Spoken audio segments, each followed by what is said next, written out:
Agig senyales nga buksan na ang ika-21 Kanaliagan Festival. Gipahigayon una sa tribong Manubo, gikan sa 13 ka lungsod ug usa ka syudad sa probinsya sa Agusan del Sur nga maoy host karong tuiga ang ritual nga panawag-tawag. Bandang alas 6:30 kaganiya sa buntag didto sa Naliagan Cultural Center sa may Governor Dio Plaza Government Center sa Patinay.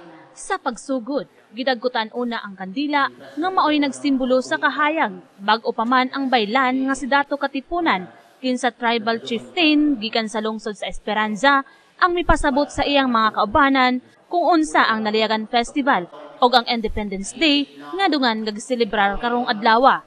Gawa sa kandila, makita usab sa lamisa ang mamon nga sama sa usa ka candy. Buyo nga sama sa usa ka dahon nga maoy lamas aron maghatag og maayong lasa sa pagkaon nga ilang saluhan ug ang malyorka nga imnon isip simbolo sa pagpapas sa tanang mga sala.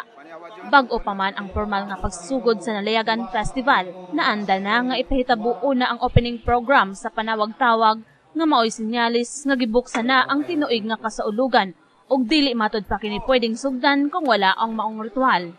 Nasayran nga ang panawag-tawag usa ka pagpasalamat, pagrespeto ug pagdayeg sa magbabadya o atong labang makagagahom tungod sa daghang mga grasya nga iyang gihatag kanato.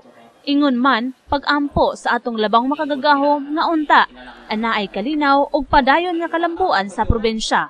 Ug ang tanang lideres nga nangulo karon magmalumpuson sa ilang tagsa-tagsa katumong ug tinguha nga mahatag ang tubag sa tanang gikinahanglan sa katawhan sa tibuok lalawigan. Human sa panawag-tawag, gisunod na dayon ang celebrated mass. Alang sa Naliagan News Update, kini si Melody De Vera.